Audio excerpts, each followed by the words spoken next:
Hello and welcome all students once again. Today our next question is explain the method to measure length.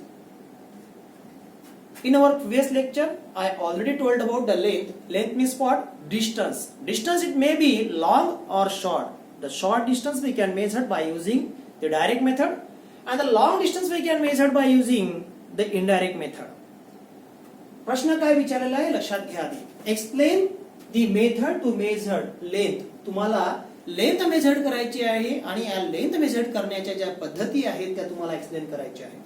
तर length म्हणजे distance, आणि distance म्हणजे मी तुम्हाला सांगितलं की डिस्टन्स हे शॉर्ट डिस्टन्स पण असू शकते आणि लॉंग डिस्टन्स, शॉर्टेस्ट आणि लॉंगेस्ट दोन्ही प्रकारचे डिस्टन्स असू शकतात.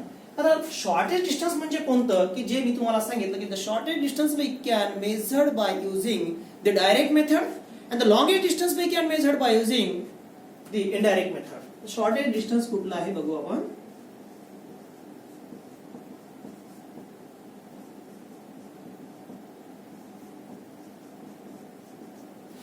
Shortest distance we can measure by using direct method.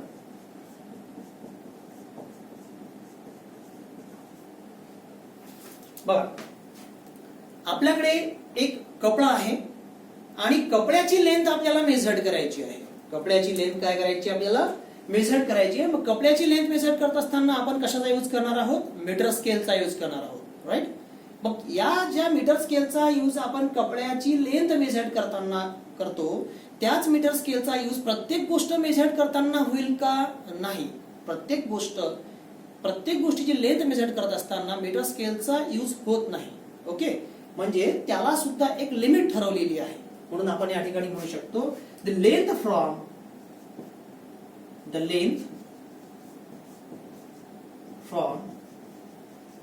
10 to the power minus 3 meter to 10 to the power 2 meter is measured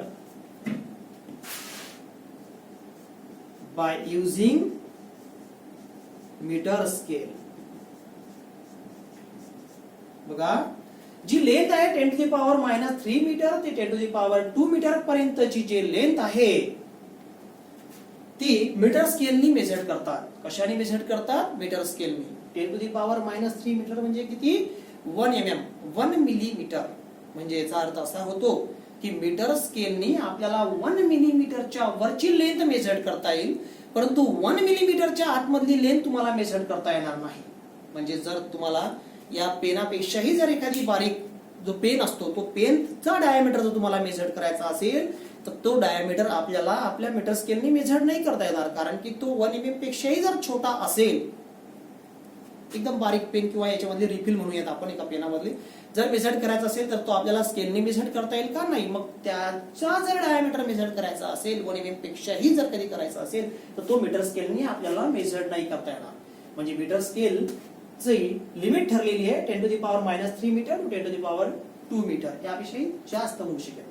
okay, next जर मी तुम्हाला सांगितलं की 1 mm पेक्षा ही कमी जर तुम्हाला लेंथ मेजर करायची असेल तर तुम्ही काय करणार आहात? इथे आपण 1 mm पर्यंत म्हणजे या मीटर स्केलचा लिस्ट काउंट होतो आहे 1 mm. लिस्ट काउंट म्हणजे काय होते?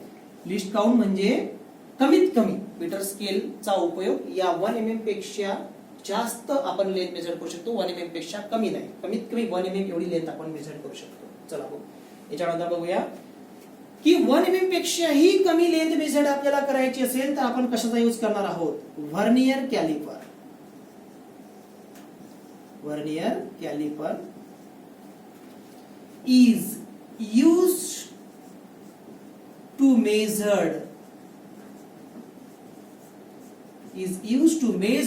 the length of 10 to the power minus 4 meter. Vernier caliper is used to measure the length of 10 to the power minus 4 meter. म्हणजे 10 to the power minus 4 meter जर मी जे तुम्हाला मगाशी म्हटलं की एका तुम्हाला पेन आहे त्याचा जर डायमीटर तुम्हाला मेजर करायचा आहे आणि तो 1 mm पेक्षाही कमी आहे आणि तो मीटर स्केल मध्ये आपण बसत नाही आणि मीटर स्केल त्याला मेजर करू शकत नाही, तर त्या अशा वेळेस आपण व्हर्नियर कॅलिपरचा यूज करत असतो. Vernier calliper is used to measure the length of 10 to the power -4 metre.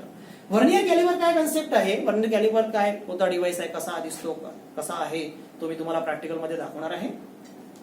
तर 10 to the power -4 मीटर त्याची लिमिट आहे, त्याची एक लिमिट आहे. म्हणजे याचा लिस्ट काउंट म्हणजे कमीत कमी किती त्या व्हर्नियर कॅलिपरचा यूज करून आपण कमीत कमी किती डायमीटर मेजर करू शकतो त्याला आपण लिस्ट काउंट म्हणत असतो. आणि या व्हर्नियर कॅलिपरचा लिस्ट काउंट आहे 0.1 mm मिलीमीटर, 0.1 mm.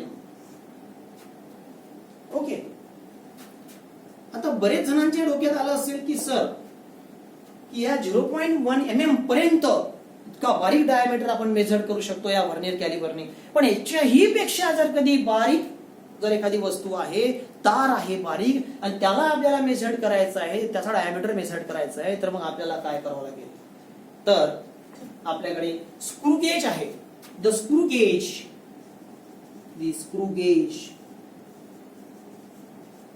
और spirometer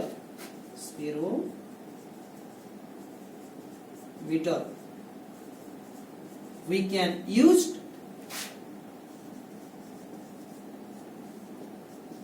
to measure the length of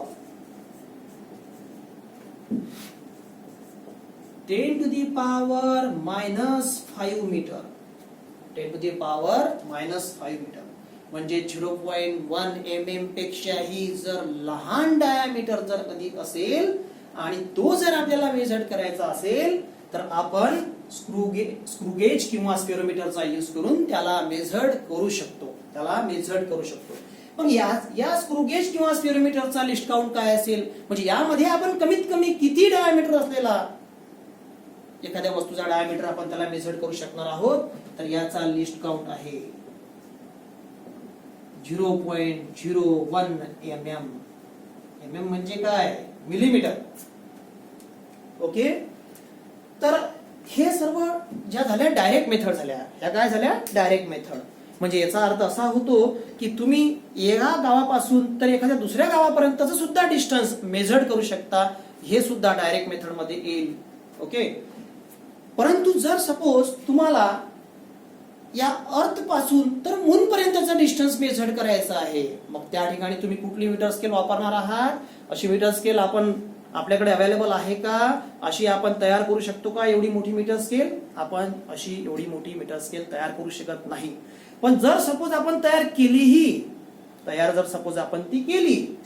तर त्या मीटर स्केलचं टोक जर आपण अर्थ वरती ठेवलं आणि दुसरं टोक आपल्याला कुठं घेऊन जावं लागणार आहे, मून वरती, मग ते मून वरती टोक नेणे पॉसिबल आहे का, नाही. म्हणजे या सर्व गोष्टी पॉसिबल नाही आहेत. मग असं जे डिस्टन्स आहे की आपल्या अर्थ पासून तर मून पर्यंतचं किंवा अर्थ पासून तर स्टार पर्यंतचं कुठल्याही प्लॅनेट पर्यंतचं जर डिस्टन्स मेजर करायचं असेल तर असं डिस्टन्स आपण कशाने मेजर करणार आहोत, इनडायरेक्ट मेथड. अशा मेथडला कुठली मेथड म्हणतात, इनडायरेक्ट मेथड. ओके. ज्याचं डिस्टन्स आपल्याला इझिली मेजर्ड करता येते त्या मेथडला शॉर्टेस्ट मेथड असं आपण म्हणू, डायरेक्ट मेथड असं म्हणू. ते डिस्टन्स जे असते ते शॉर्टेस्ट डिस्टन्स असते. परंतु ज्या लॉंग डिस्टन्स जे आहे, म्हणजे आपल्या अर्थ पासून मून दूर आहे, सन दूर आहे, ओके, हे जे लॉंगेस्ट डिस्टन्स आपल्याला जर मेजर करायचं असेल तर आपण त्या ठिकाणी ज्या मेथडचा यूज करतो त्याला इनडायरेक्ट मेथड असे म्हणतात. कुठली मेथड म्हणतात, इनडायरेक्ट मेथड. ते पाहणार आहोत.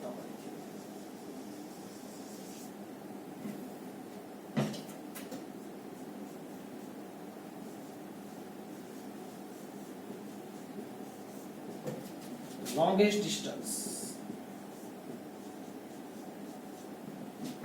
Longest distance is used to measure by using indirect method.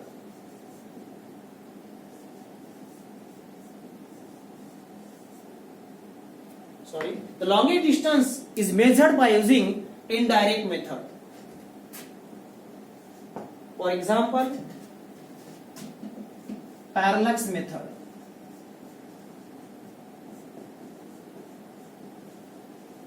longest distance is measured by using indirect method.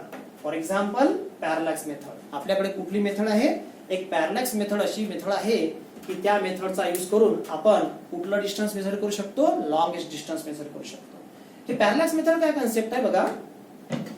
यामध्ये आपण एक प्लॅनेट, हा प्लॅनेट आहे इथे कन्सिडर करूया. याचं नाव देऊया S. Okay. S B the planet is at a distance D from the earth surface. ही आपली अर्थ आहे. अर्थ कशी असते तुम्हाला कल्पना आहे. आणि या ठिकाणी दोन ऑब्झर्वर आहेत.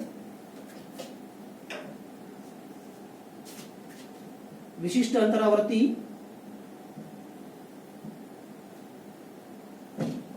हे ए आणि बी मधलं डिस्टन्स झालं आणि हा ए आणि बी मधला आर्क झाला आणि ही जे स्मॉल एल दिसत आहे तुम्हाला लेंथ ऑफ आर्क आहे. आणि या ठिकाणी एक प्लॅनेट आहे ज्याला आपण इथं नाव दिलेलं आहे एस. आणि हा जो प्लॅनेट आहे हा ए पासून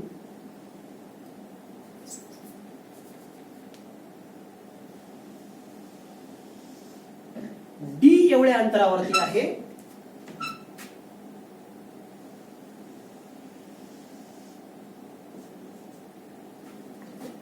हा प्लॅनेट डी एवढ्या अंतरावरती आहे.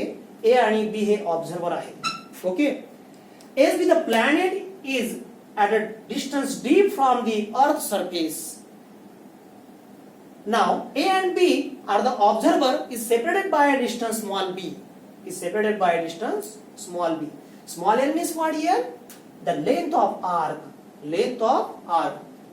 पहा, पॅरलॅक्स मेथड मध्ये काय म्हटलं जाते की हा जो या ठिकाणी अँगल आहे थीटा हा खूप स्मॉल असणे गरजेचं आहे.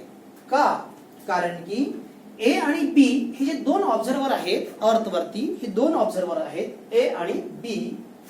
हे दोन्ही ऑब्झर्वर या प्लॅनेटला ऑब्झर्व करत आहे एका विशिष्ट ठिकाणावरून, एका विशिष्ट डिफरंट पोझिशनवरून. ओके. ए हा एका वेगळ्या पोझिशनला आहे आणि हा दुसऱ्या एका वेगळ्या पोझिशनला आहे, म्हणजे दुसऱ्या पोझिशनला आहे, दुसऱ्या ठिकाणी आहे. आणि एका सेम म्हणजे सेम टाइमला या प्लॅनेटला हे काय करत आहेत? ऑब्झर्व करत आहेत.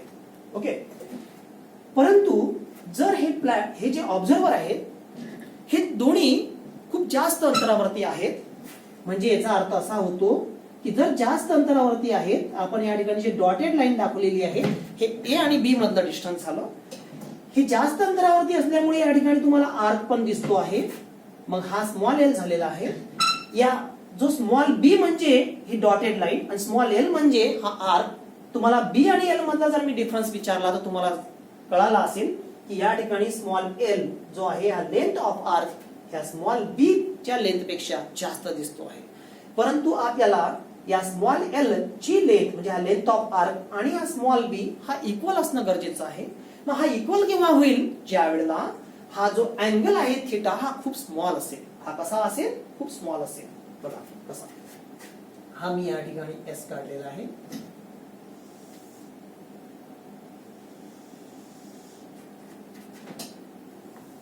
आणि ही अर्थ आहे. हे ऑब्झर्वर आहे आणि हा थीटा आहे. हे डिस्टन्स डी आहे प्लॅनेट पासून तर ते अर्थ सरफेस पर्यंतचं. बघा या ठिकाणी अँगल खूप छोटा आहे, म्हणजे यामधलं डिस्टन्स फार कमी झालं. यामधलं डिस्टन्स कमी झालं म्हणजे हा आर्क आणि ही डॉटेड लाईन जवळपास हे दोन्ही डिस्टन्स जे आहे स्मॉल बी आणि स्मॉल एल हे सेम आहे. Small L is nearly equal to small B. जेव्हा अँगल जो थीटा आहे हा कसा आहे? Very small. जेव्हा अँगल थीटा हा व्हेरी स्मॉल आहे आणि हे जे डिस्टन्स आहे या प्लॅनेट्स मधलं आणि या ऑब्झर्वर मधलं हे distance capital D is a very very greater than small B. Small B म्हणजे या स्मॉल बी हे जे distance between the two observer आणि capital D means what here? This one is the distance between the planets and earth. तर हे distance कसं असलं पाहिजे? जास्त. कोणाच्या कम्पेअर मध्ये? या दोघांमध्ये असलेल्या डिस्टन्सच्या कम्पेअर मध्ये. म्हणजे डिस्टन्स कमी असलं पाहिजे याच्या तुलनेत. आणि थिटा कसा असला पाहिजे? स्मॉल असला पाहिजे. त्यावेळेला याला कोणता अँगल म्हणणार आहोत आपण? Parallax angle. आणि त्या मेथडला कुठली मेथड म्हणणार आहोत आपण?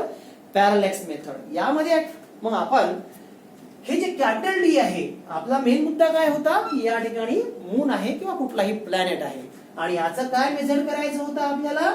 डिस्टन्स मेजर करायचं आहे. म्हणजे हा डी आपल्याला पाहिजे. काय पाहिजे? हा डी. तर हा डी आपण कसा मेजर करणार आहोत?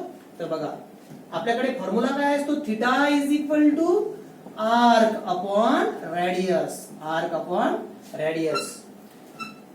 हा झाला एक सेंटर. जर हे अंतर जर कधी जर सारखं होत आहे, हा झाला सेंटर. म्हणजे या ठिकाणी जर कधी मी एक इथून जरी सुद्धा एक लाईन जर ड्रॉ करतो आहे, म्हणजे याचा अर्थ असा होतो की एस आणि ए जितकं अंतर आहे, म्हणजे हा जर डी आपण म्हटलेला आहे, कन्सिडर केलेला आहे, तर एस आणि बी हा सुद्धा डीच आहे. हे सुद्धा तेवढंच अंतर आहे. आणि इथून जे मी एक लाईन ड्रॉ केलेली आहे, हे सुद्धा अंतर तेवढंच आहे. म्हणजे हा सुद्धा डी म्हणजे S. S A is equivalent to S, याला दुसरं नाव देऊ आपण C. S C is equivalent to S B. हे तिन्ही अंतर कसे आहेत? सारखे आहेत. तर बघा, मग हे सेंटर झालं असं कन्सिडर करा. इथून आपण एक लाईन काढली, इथून एक लाईन काढली, म्हणजे हा एक प्रकारचा सर्कल झाला असं इमॅजिन करा. म्हणजे हे जे आहे हे एक रेडियस आहे असं कन्सिडर करा. मग हा थिटा इज इक्वल टू, ज्याप्रमाणे बघायचं लक्ष द्या, हा एक सर्कल मी ड्रॉ केलेला आहे, हा एक सेंटर आहे कन्सिडर करा. ओके, म्हणजे हा डी काय झालं? रेडियस झाली. आणि आपला जो फॉर्म्युला काय असतो? Theta is equal to arc upon radius. Theta is equal to arc upon radius. आपल्याकडे आर्क काय आहे? Theta is equal to arc आहे आपल्याकडे ए बी. आणि रेडियस किती आहे? D. Theta is equal to A B. A B arc आपला distance किती आहे? Small B upon capital D. आपल्याला फाइंड आउट काय करायचा होता? कॅपिटल डी आपला तिकडे गेलाय, बी अपॉन थिटा. म्हणजे तुम्हाला काय मिळतो? D. D means what here? D is the distance between the planets and earth. Distance between the planets and earth. Okay, तुम्हाला कळाला का डिस्टन्स कसं फाइंड आउट करायचं आहे ते? तर आपण या पॅरलॅक्स मेथड मध्ये काय म्हटलेलं आहे? as be the planet is at a distance d from the earth surface. d from the earth surface. नंतर नेक्स्ट पॉइंट आपण काय म्हटला? now here at the same time we can observe the planets from the two different position on the earth surface. दोन different position वरून अर्थ वरील दोन different position वरून आपण काय करतो आहे? या प्लॅनेटला ऑब्झर्व करतो आहे एकाच टाइम मध्ये. त्यावेळेला आपल्याला काय असणं गरजेचं आहे? The theta is a very small here. Now the distance between the two observer is what here? The small B is very very less than capital D.